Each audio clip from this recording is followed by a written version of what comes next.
Whoop, I forgot to turn on the recording. So anyway, we're going to be covering a lot of stuff, and I'll try to make it understandable. If I get somewhere and someone doesn't understand, pull me up a little and let me re-explain it. At any rate, as some of you know, I had a couple of meetings, or at least one, where I had unstable internet, and that caused me to do a considerable amount of studying about internet. And I also checked with my son-in-law, who is a computer expert, and my daughter lives in Washington, D.C.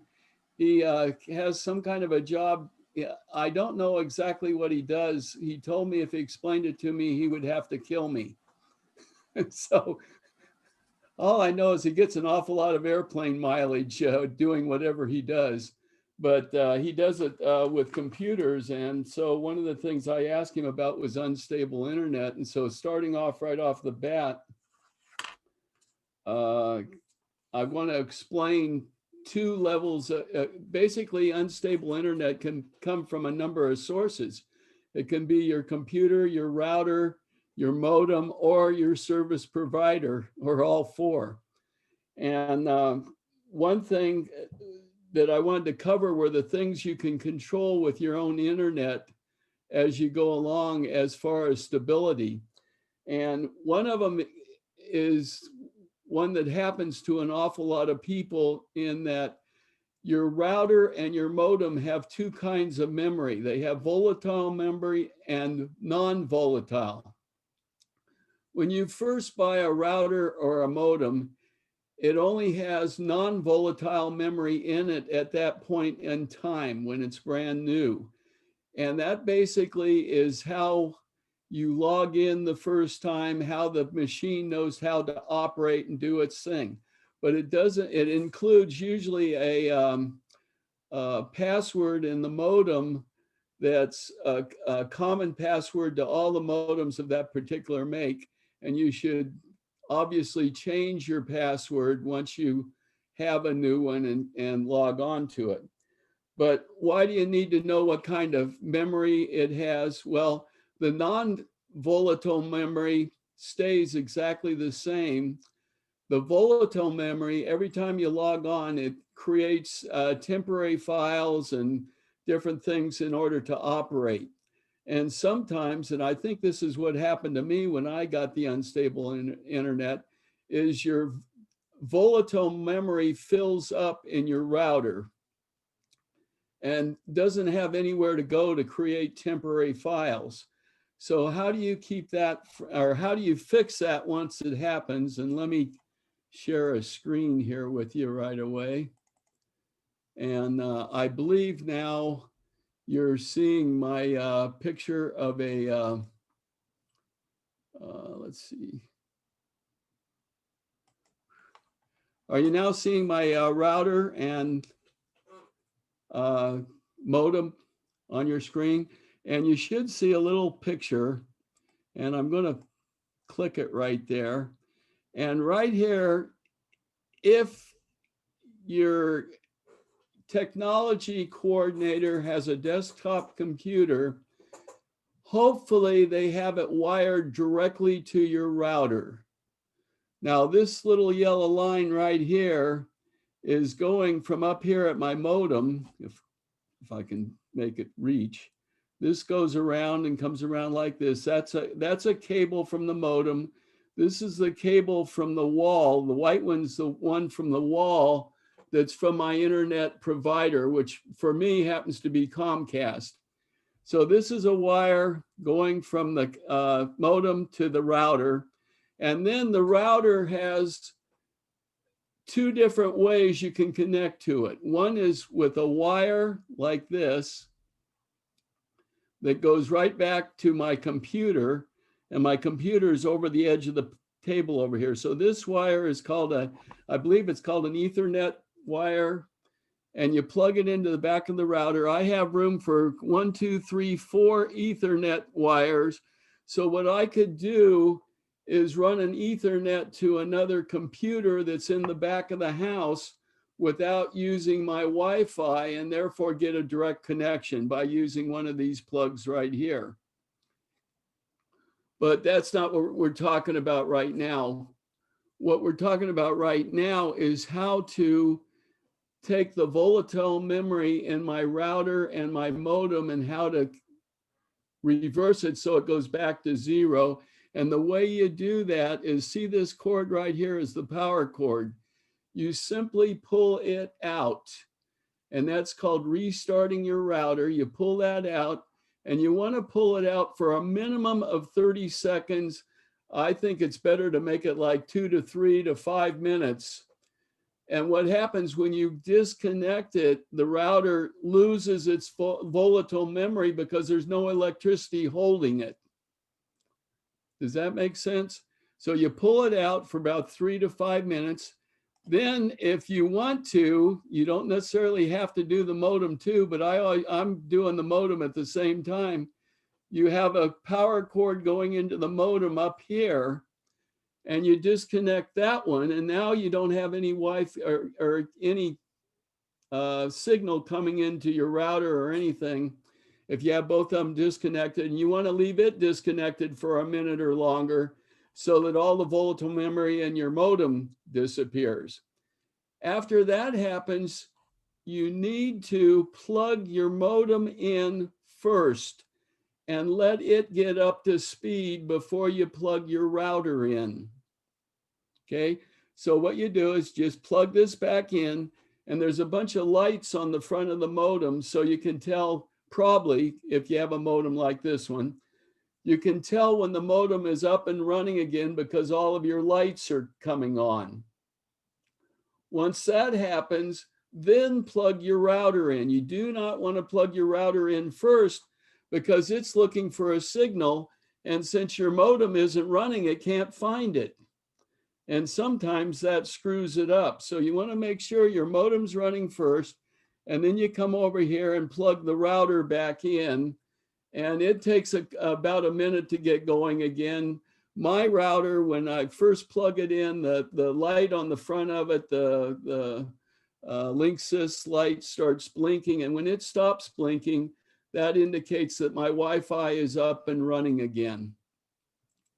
So then the next thing you can do, which you absolutely do not want to do unless you're at the end of your rope as far as finding out what's wrong with whatever's happening to your Wi-Fi.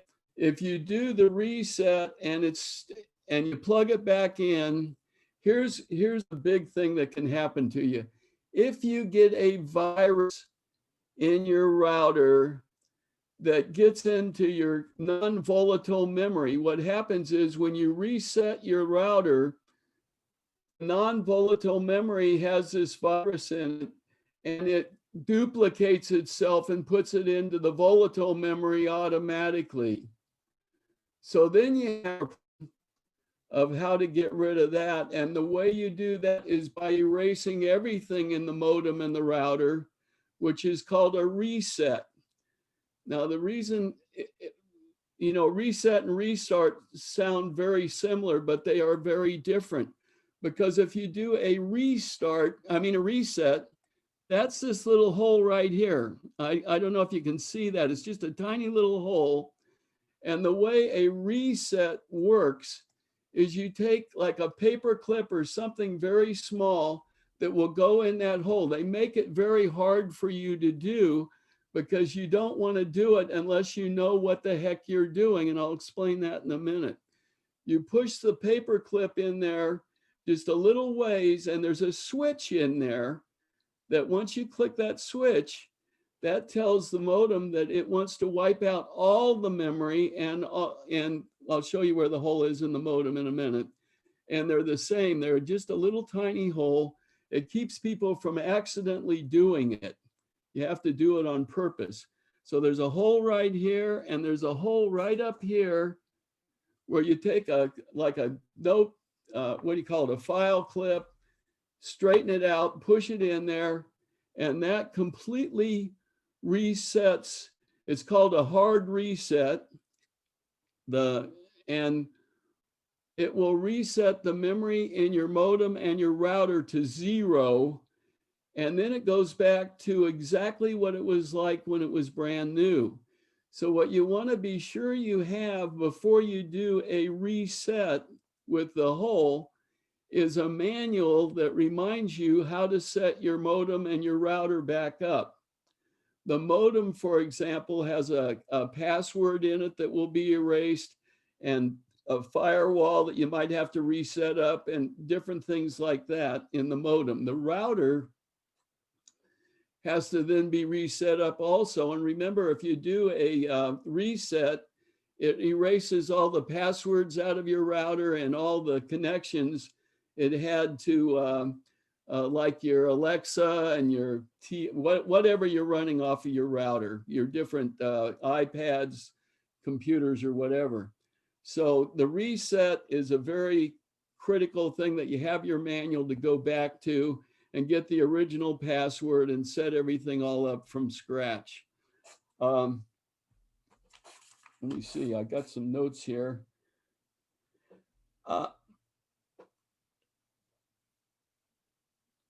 Let's see. Okay, some of the other things that can cause you an unstable internet, and I got surprised by this because I thought running the television would be a problem for your Wi-Fi. And it turns out that the television is on the same cable, but it's on a different frequency. And so basically it doesn't interfere with your broadband for your television, I mean for your computer. It basically runs on a separate frequency and probably would not interfere. I imagine if you had 50 televisions running in your house, it might take up some of your bandwidth, but not likely. Here's another one that's kind of interesting I didn't know about. The firewall on your virus protector may be causing you problems. In that a firewall doesn't allow information to go back and forth, and if it's not set up properly. So that could be something that you might have to look at. According to my son-in-law, do not disconnect your firewall under any circumstances. It opens you up for all kinds of viruses and problems, even for a few minutes. So you want to keep your firewall going all the time. Here's another little trick. If you get, like I did the other day, it said unstable internet. If you click off your video immediately, the video takes up more bandwidth than anything else, including voice or just about anything. And therefore you might be able to save yourself and still talk on the Zoom meeting, and then click it back on in a little while and see if the Wi-Fi stability settled down on you, and that might save you. Another thing that kind of shocked me was when I got thrown off the meeting, since I was the host, I thought if I got thrown out of the meeting, that probably the meeting would automatically close down, but that's not the case. So if you're a host of a speech contest and you get unstable internet and you go out of the meeting, you could try restarting your router and then come back in about a minute later, and that may take care of any problem you have. But you will be able to log right back into the meeting, even if you're the host, as if you hadn't even left, and just take over from there. People might not even notice that you left, and the speech contest could continue on, even though you got yourself thrown out through an unstable internet connection in your own home. Let's see, that's about it for band. Does anybody have any other information that might be useful for us? That I'm learning as well as anyone else. If you've had any experience with unstable internet and things you can know. Oh, one thing I forgot to mention: call up your supplier, your Comcast or Xfinity or whatever the company is that you get your internet through.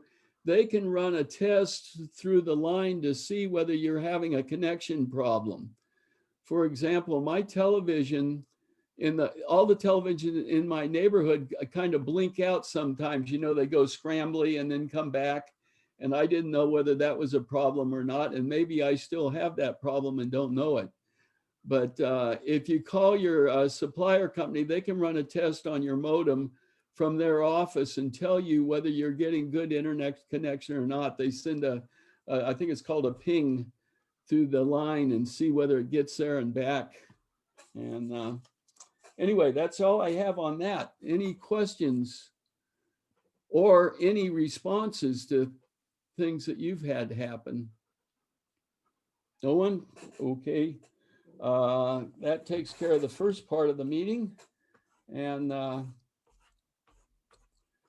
I wanted to, I never really demonstrated split screens. I'm going to try to do that here. And hopefully you can follow, although you can't see exactly what I'm doing. If everybody looks up in the right-hand corner of their Zoom sheet, do you see a single line, looks like two pictures on top of each other and an X? Can everyone see that? Except for the iPad. The iPad doesn't have that, I don't believe. Okay. If you're on a desktop computer, you'll have says restore down. And if you click on that, that will miniaturize your picture on Zoom. And then you can go up.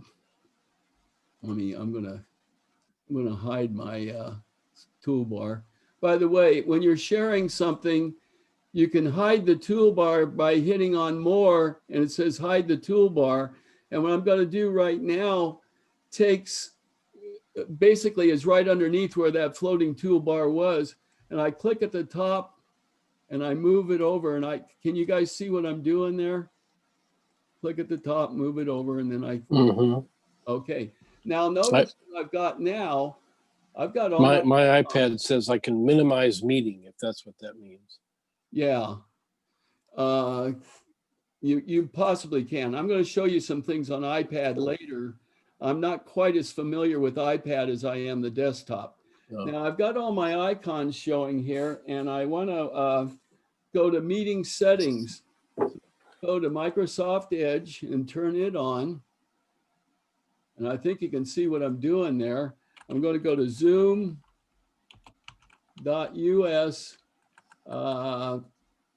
meetings. Whoop, US, let's see, go over a space, meetings. Okay, now I have to log in, and I always log in with my Google account,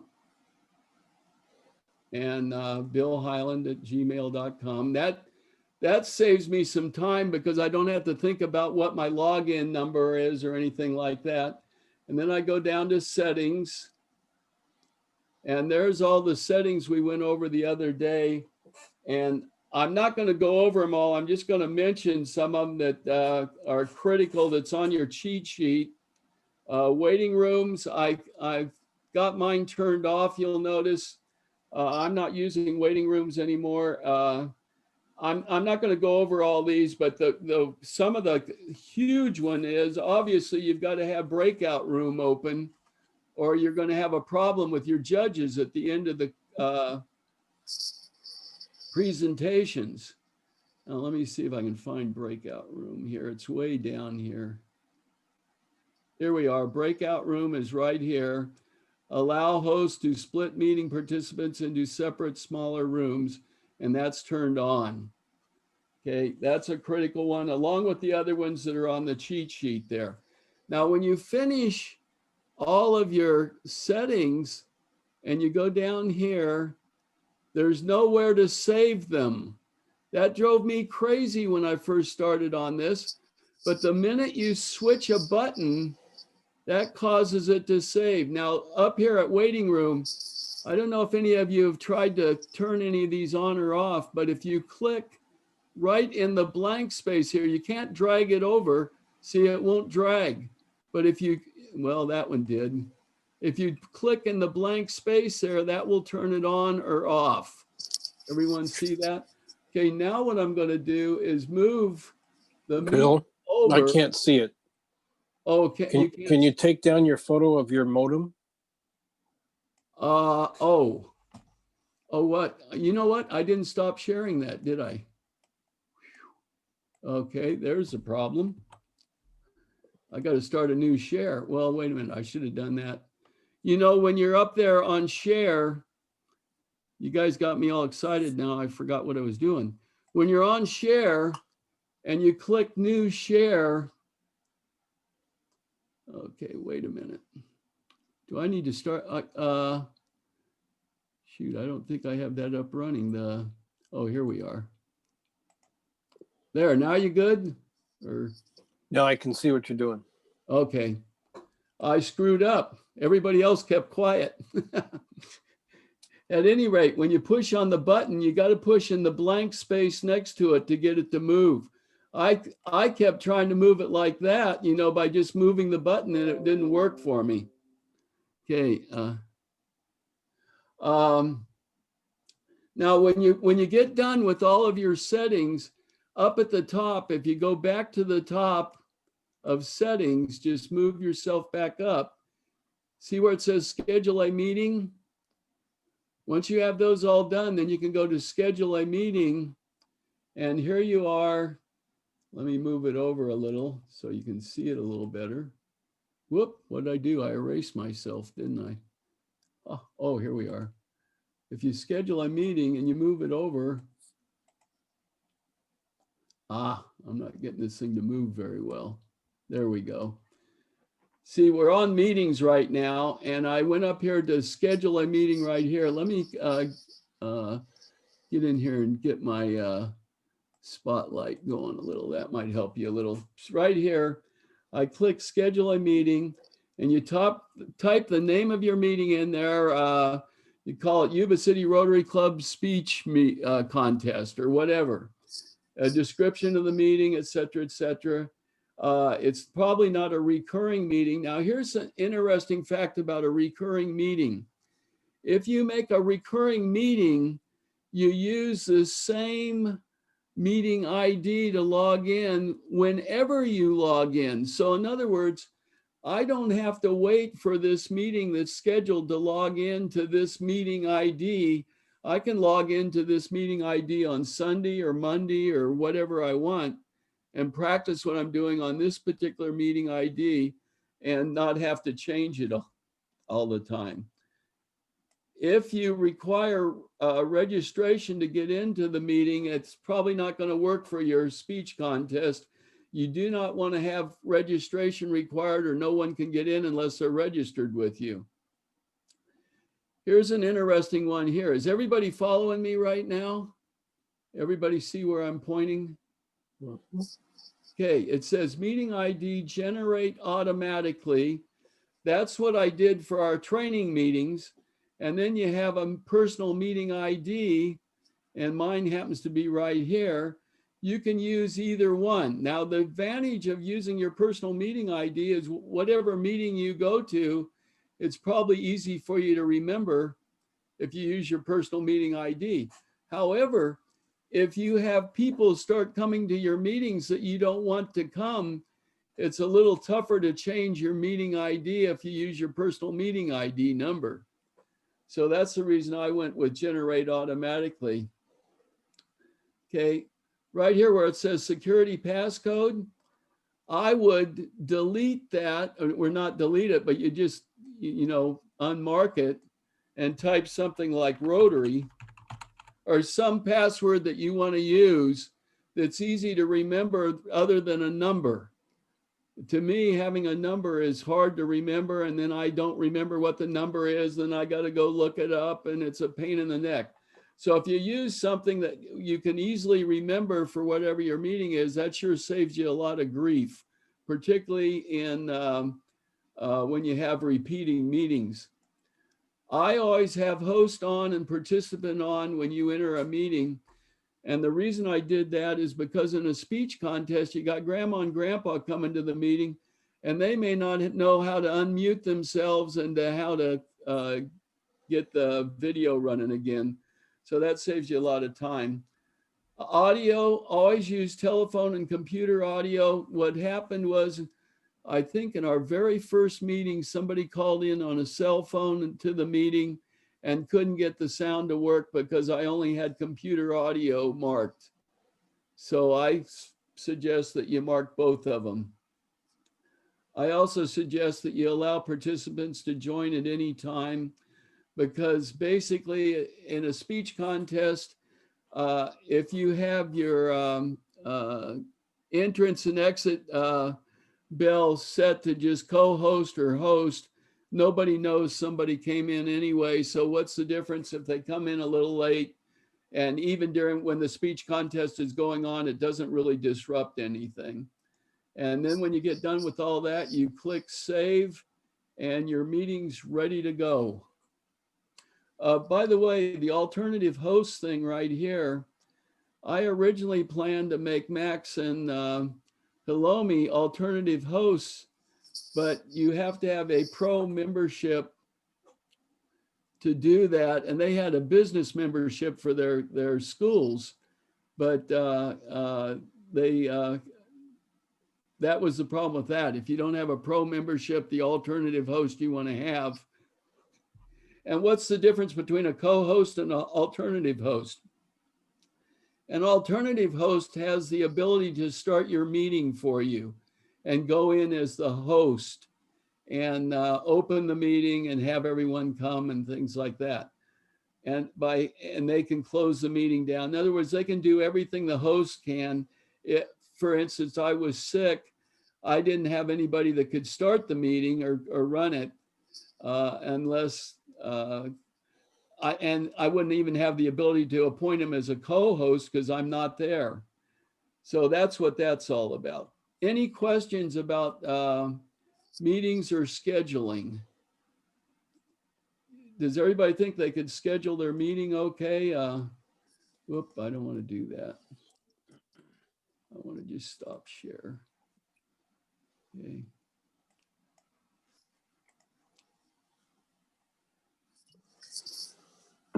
Okay. Okay, we're back to normal here. Woo, we got through one section there. Okay. The next section we're going to do is once again I'm going to go in and share the screen. Whoop, that's not what I meant to do. Going to share the screen and we're going to make an invitation. First of all, okay, let me see. I'll share my screen. Can everybody see my toolbar down here where I'm working? I'm not sure if you can see it. Let me get the spotlight going again. You're sharing me. Oh, am I right now? Yes, you are. Actually, you're showing up on my screen too. There. Now Now you're showing yourself. Can you see my toolbar? Yes. Okay. I'm going down to participants and I'm clicking on it to invite. Okay, everybody with me? I click invite and I come up here and I've got contacts and email. I think I've gone over this before. I'll mention it again.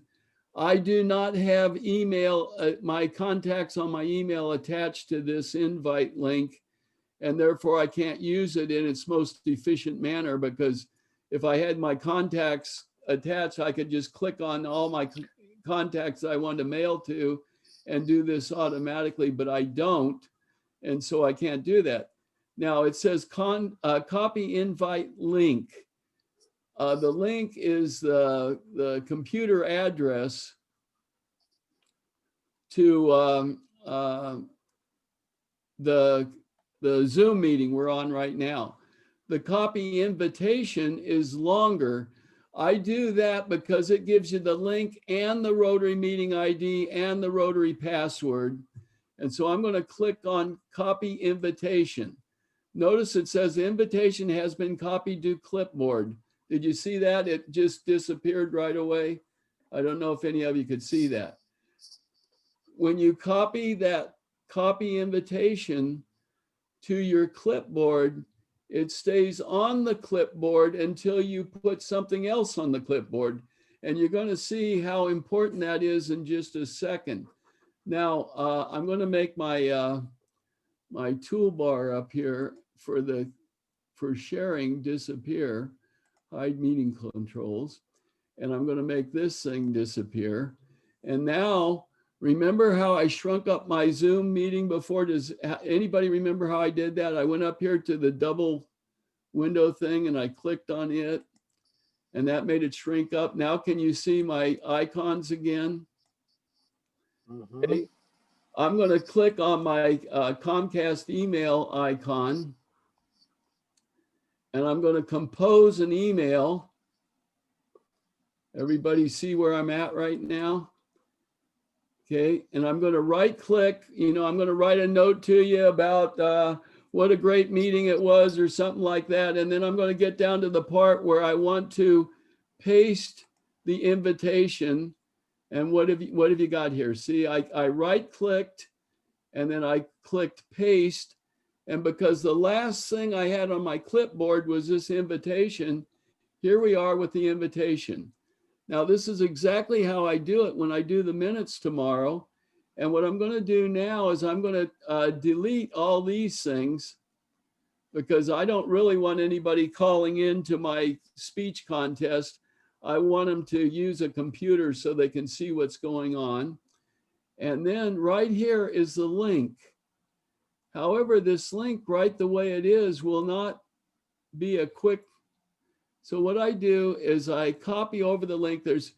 You mark and bound the link, and there's two different ways you can do it. I can do it that way by dragging across, or I can click right here, see my cursor, and then I hold my shift key down, and that marks and bounds it. So there's two different ways you can do it.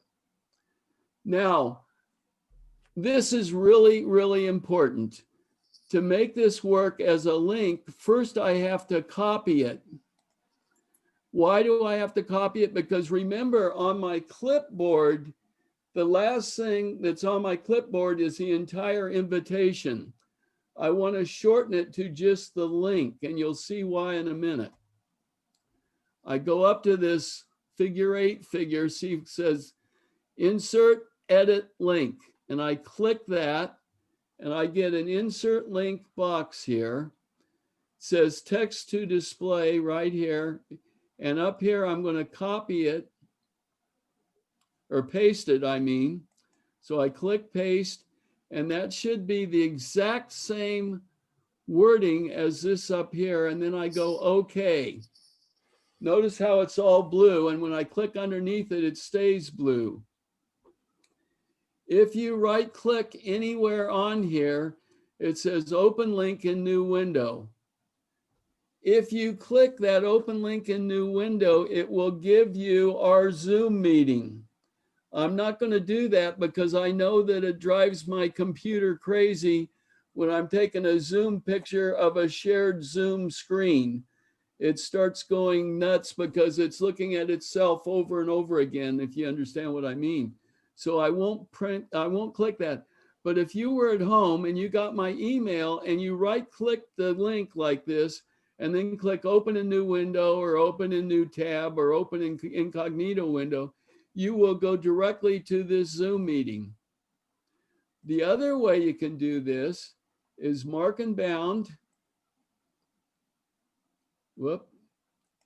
Go like this and press the shift key and mark it, and then copy it again. Down here, just click copy. Whoop, I wasn't mark and bound then.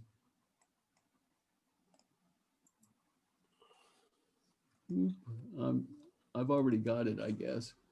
Okay, and then you go onto your, I'm not going to bring it up, but you bring up your Firefox or Yahoo or Google, and you right click in the address bar and click paste, and then hit go, and you will go directly to so there's two different ways you can use this link to get to our Rotary meeting. The other way, of course, is to open up your Zoom account.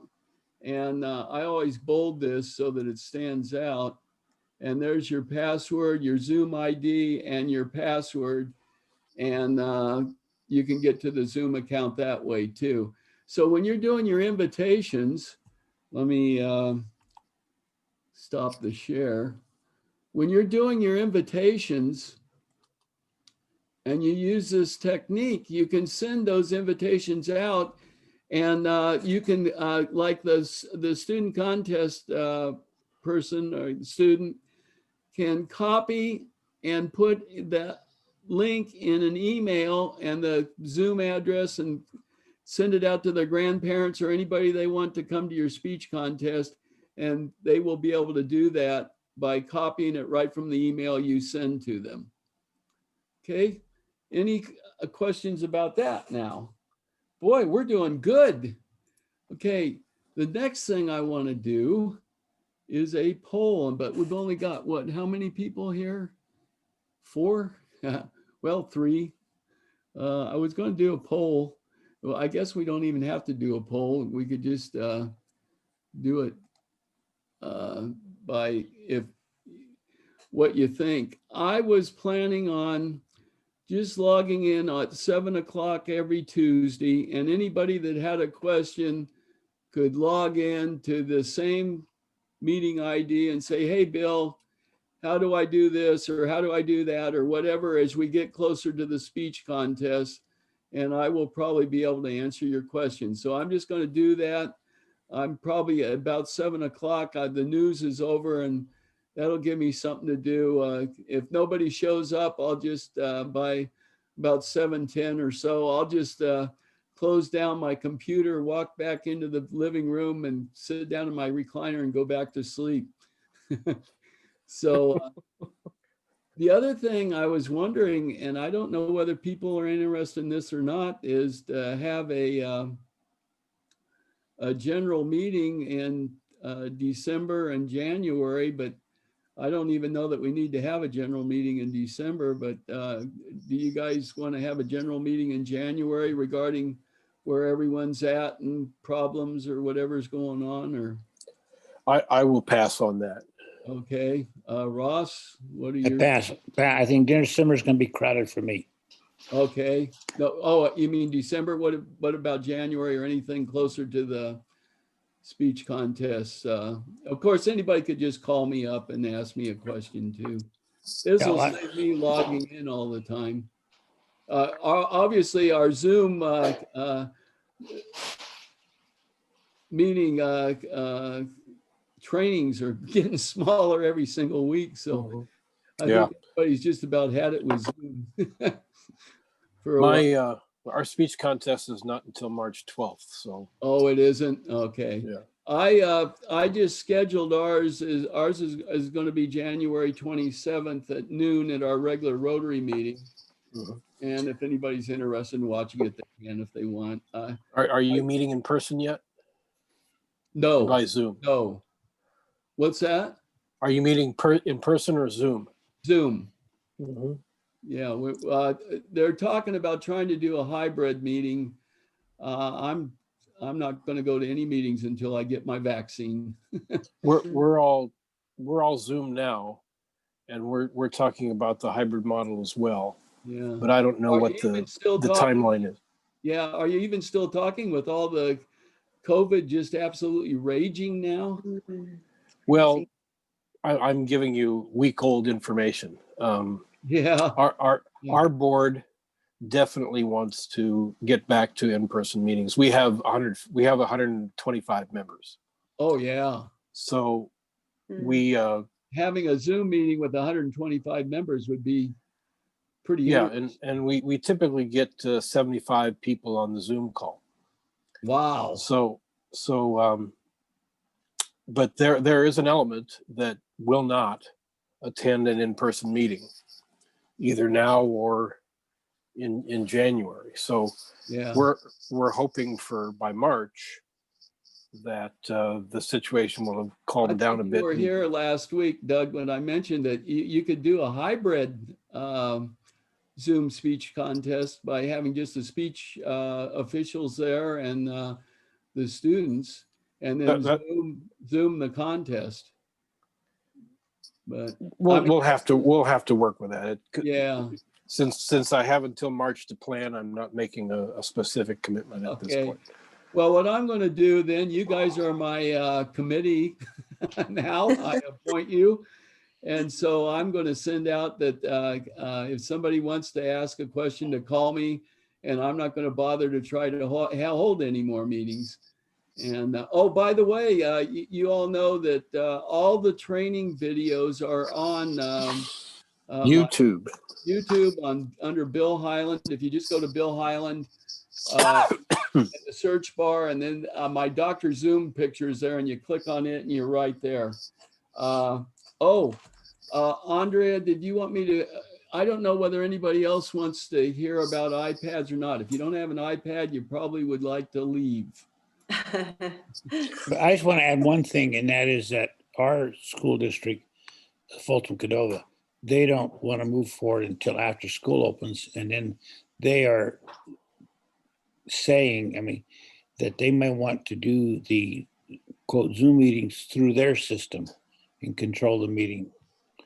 But because. Oh, you mean for a speech contest, Ross? Yes. Well, I mean, they might have some experts there that could very easily run it. Yeah, so they basically, it's something to do with student security. Oh, since that could be, yeah. They don't want them entering to another medium.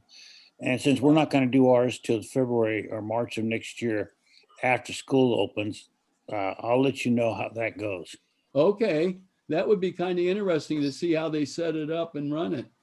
But, you know, I've been just sort of running off the heels of my shoes and how to set this up and make it work. But I think the issue is each school district seems to have a different approach to how they want to treat their students. And I have to respect that, because we have 4 school districts that in Rancho Cordova. Oh, yeah. So each district's probably a little different. Yes. I think our schools are closing down now. I thought they were completely closed, but I guess they had some students going to class. And I'm kind of working through our Interact chapters. In fact, I was just talking to the Interact. We have a coordinator over 3 schools, and I guess Interact kids kids in general are just not feeling very good about anything. And so I don't know whether we're going to end up with some speech contests or not. Maybe. Well, I know at Cordova High School, the Interact kids are going to be at our Rancho Cordova Food Locker helping give away food on Monday, the 23rd. Oh, so they're actually having meetings and stuff. Our kids aren't even having meetings. Yeah, their meetings are Zoom, but yeah, if we were very COVID confined, you got to sign and all that kind of stuff. So the kids want to get out and see the other kids, so they're coming and doing community service. Yeah, that way they can see each other. So, but it is, it's a case by case situation. Anyway, it'll only take me a few minutes to do this iPad thing, and you're welcome to leave. If what it would be very advantageous to is judges using the spreadsheet I developed. If they're running their desktop computer, they can do one of 2 things. They can split the screen and open the thing, and now I'm going to do something that's real tricky. You're going to enjoy this, Andrea. I'm going to mirror my iPad screen on Zoom. Okay. And the way I do that, I go to share screen. I go out here to iPad. I can't do that. Whoops, sorry. My iPad's talking to me now. It says I can't do that. I heard that. I thought, well, I hope that wasn't me that said that. Yeah. Okay, I go out to, can you see what I'm doing now? I go out to iPhone, iPad on share screen, and I hit share. And I get a sign here. Are you seeing my sign on your iPhone or iPad? I can only see it's scrolling. It just has your name and it says has started screen sharing and it's scrolling. Okay, well, there's a pop-up here. It says on your iPhone or iPad, connect to Wi-Fi network. Please connect to the same network as this PC. And then it says do screen sharing. And the way you do that is you drag down from the upper right-hand corner of your iPad and a little box comes down. So you just go to the very corner of the iPad and drag down, and then I click a thing that says screen sharing, and it says screen sharing with Bill, and I hit that, and then I click on it again, and there you are. Okay, now I And see so it. what's happening now is you're actually looking at my iPad and not my computer. And I'm going to get rid of this, let's see, hide names of, whoop, hide floating meeting. There we go. Okay, now on my iPad, this is kind of interesting. Down at the bottom, you see Judge A, Judge B, Judge C, and timekeepers. And what's kind of fascinating is when I go up here and let's say I want to add a score under contestant 6, and notice I'm on Judge A right now. Are you following me there? Yes. A. I can't see where you are yet. Oh, there you are. Okay, Okay. there's A, and I just clicked this box right here with my finger. And down at the bottom, there's an FX. Let me see if I can. You see where I'm looking here with my Yes. FX? Did you take math in school where FX means function of X? Yes. Okay, function of X means that I can now enter a number, but how do I enter a number if I don't have a keyboard? See the problem? It took me probably a couple of months to figure out. I'm turning my iPad on its side now so that you can see a little better what's going on. And okay, I'm going to click in a number here, and I still don't have a space. In fact, I'll go up here. Do you see where I'm at now up here? Yes. Okay, I just hit my finger right there. And I go down here to function of X, and I'm going to enter a score there. Whoop, I have to get the numbers. Did you see how I did that? I just clicked ABC, and then I clicked numbers. And I'm going to put a number 6 there. Notice that the 6 appeared. Now, if I click on that 6, my keyboard disappeared. But that was a mistake. I didn't mean to do that. So I'm going back, and now I'm going to put a 5 in the next one. I'm going to be real careful not to hit something and make it disappear again. And then I'm going to go to the next number. Notice that the keyboard didn't disappear. Right. So now I can do the entire speech contest, get all my scores in, and I'm Judge A. But how would I do it if I was Judge B? And that's where it gets a little interesting. See the little check mark out here on the right? Oh, shoot. I made it disappear before I meant to. Okay, I'm going to put another score in so you can see it. Out here on the right, right down here, you see that check mark right there? You see where my mouse is? I see the 5. Okay. Way over to the right. Way to the right of the 5. See that check mark right there? No. Okay, I'm moving my mouse right over the top of it. Well, that's weird. Maybe it's because, let me try something. Now I can see it. I had the participant thing open up over the top of it. Okay. Oh, okay. I got Yeah. it. It's clear now. Yeah, I've had that problem too. Now I can't click it on my computer screen because everything's being controlled by my iPad. If I'm trying to go to say Judge B, this really had me going for a while with the iPad because you have to flip it back and forth from the keyboard to the Judge A, B, and C on the iPad. And the way you do that is you look for that check mark and you click it. And now if you scroll up a little, I'm sorry, you click that check mark. Now the check mark has moved up here to the left, right above where it says Yuba City Judges Speech Scores. Okay. Okay, I'm going up there and hitting it up there. Now look what appeared at the bottom of the page. Judge A, Judge B, Judge C, and timekeepers. Okay, So if I wanted to, if I'm Judge B, I go to Judge B and he's on the next page of the spreadsheet. And then okay, remember, I can scroll over. Whoop, I can't do it there. I can scroll over with my finger. And remember, the on the left, that they're going to stay where they're at. And on the right, I can scroll over to contestant number 4. And now I'm ready to put a number in there. Let's say I want to go there. What do I have to do first? I have to put the number in the function of X. So I click on function of X. See how the keyboard came up? Then I hit number. And let's say I want to do a 7 there. See how that works? Now I go down to the next one and I'm ready. And you don't have to redo the keyboard each time.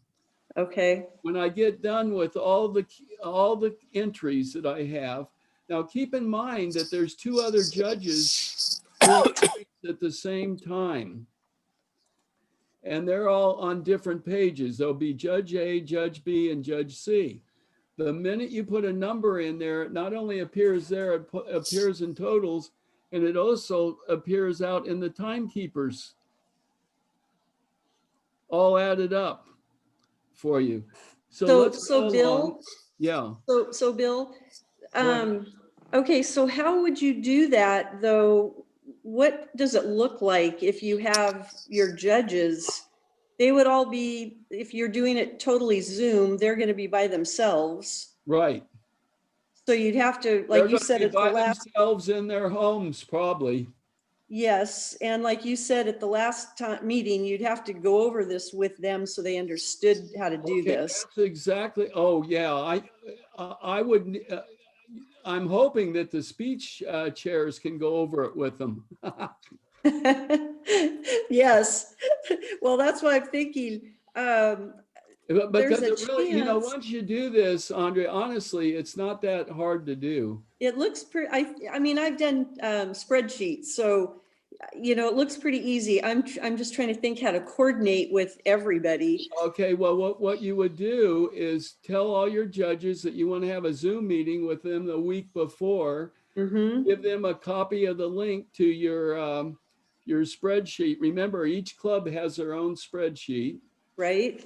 And ask them to log on. And then you take your iPad, just like I'm doing right now. You log on to Zoom with your desktop, if you have one, I hope. And then you do the mirror thing by going up to the right-hand corner of your iPad and pull down, and you'll see it. By the way, my old iPad won't do that.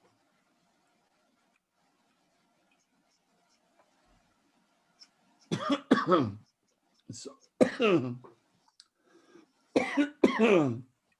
oh boy, I'm choking myself. Okay. At any rate, if you have a new iPad, it will do it, and I'm sure the old one will. But you'd have to Google, how do I mirror the screen on my old iPad? Okay. Since you'll probably be buying a new one, it's probably not a problem. Yeah, I should have something. I think we're going to end up doing this I think we'll actually have the judges in person. So, and they'll be distanced, but we're going to talk about that in a couple of Well, you weeks. could use, if all 3 judges had iPads, they can put all their scores in, and then you don't have to add them all up. Yes. Because they can all 3 work on the same file at once with separate iPads, and it works slick as a whistle. I mean, it really helps you. It really saves you time. Okay, now let's say that we finished all the scores. Remember, now you've got to find this stupid check mark right here and click it. And then your check mark is up in the corner there. And when you click it, it's going to give you your bottom panel now of judges. And then I go out to timekeepers and click it, see right down here. Yes. And now I'm going to play now look, I put it on its side because I don't need the whole length of it. And now I can go over and I can see the totals for all of these, including, see the timekeeper has already put his scores in there. Mm-hmm. And so now the tellers have nothing to do. Yeah. They don't have to do any calculations at all. Okay, and you said that each judge can only see their own That's correct. scores.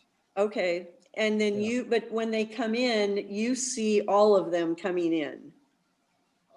Yes, the timekeeper would see all the scores coming in, or the speech chairperson, if you're on the same, you can tell exactly what the scores are as they go along and how far along they are in inputting their scores.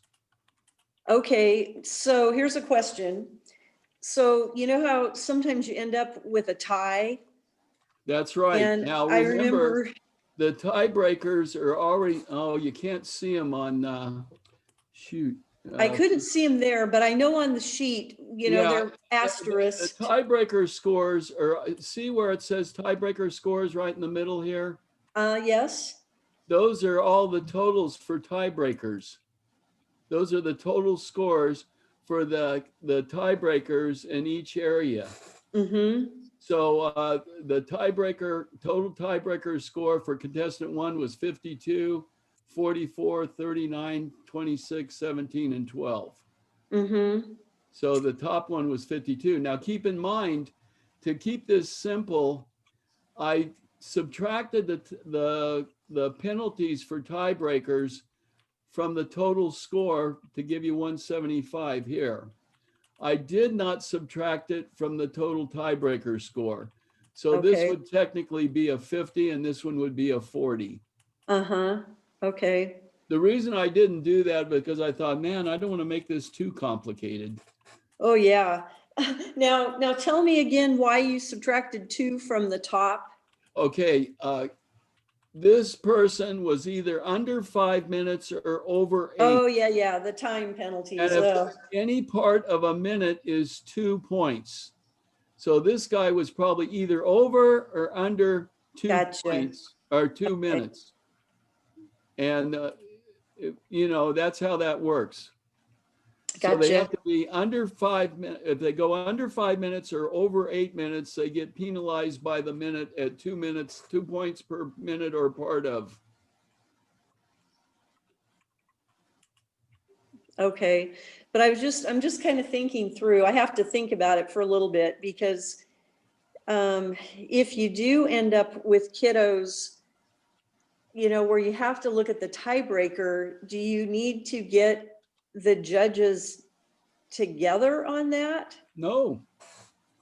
Once their scores are in, that's it. Okay. Now, if you had 2 kids that What were if they're the same? tied, the judges might want to discuss that.